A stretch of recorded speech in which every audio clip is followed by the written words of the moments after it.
Well, the state is officially on its way to leaving the Electronic Registration Information Center. ERIC allows states to compare voter data to ensure individuals aren't registered in multiple places.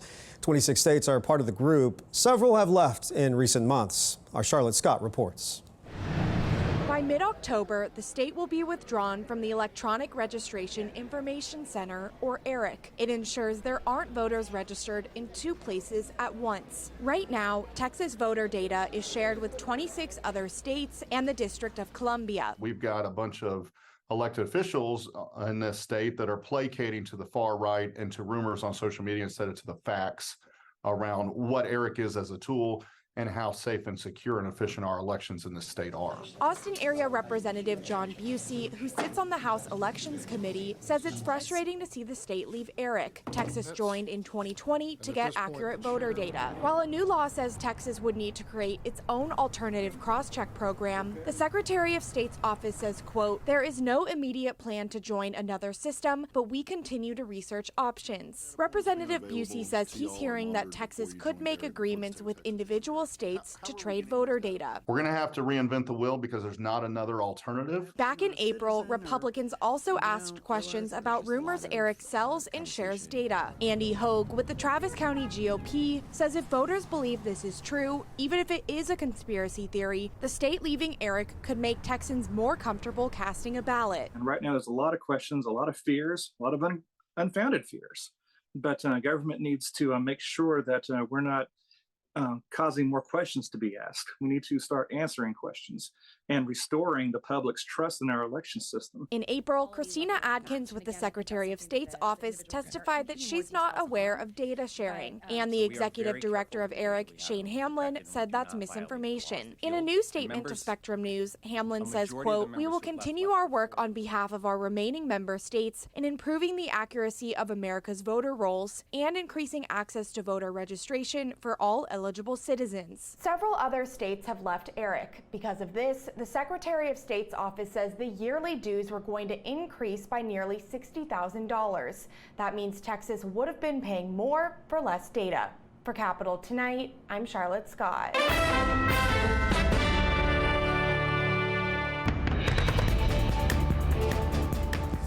Well, welcome back. Before the break, we discussed Texas leaving a national voter fraud protection program and what could be next for election security.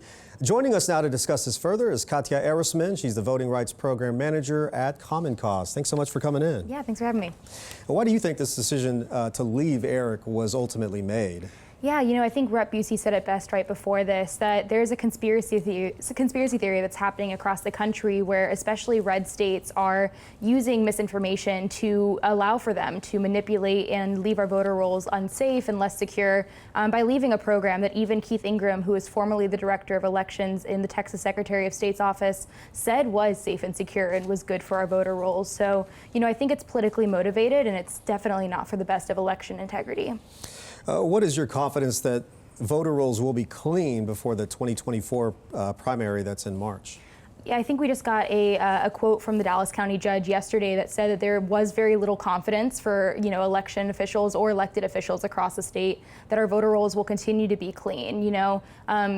Keith is now managing the transition into this new compact that Texas could either create its own among red states or use a private vendor. And this is the same Secretary of State's office that saw tens of thousands of eligible voters be improperly and illegally removed from the rolls in 2019, leading to then Secretary of State David Whitley's forcible retirement. And so, I think as voting rights groups, we don't have a lot of confidence that without this, tested alternative already being in place, that the election in November will be, safe for practice, let alone the major elections in 2024.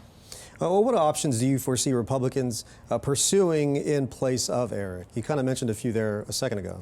I think there's some scary ones that have been talked about out there. One was the MyPillow CEO, Mike Lindell, has an option that is roaming around. None of these alternatives have been tested, have been used in any election on a scale of Texas's caliber, let alone national and federal, like we'll need in the general election in 2024, which is barely 14 months away. So there's some options out there, like Texas creating our own ERIC alternative and partnering with red states or using one of these private vendors. One thing thing that Texas did that set us up apart from other red states is that it does have some requirements in the bill that enabled us to leave ERIC that require some voter privacy protections and some data, assurances that, every employee at a private vendor, if we go with one, has to be background checked. And these are bare minimums that aren't required across the board in every state as they've left ERIC, but Texas needs to follow, and voters need to make sure that the Texas Secretary of State abides by.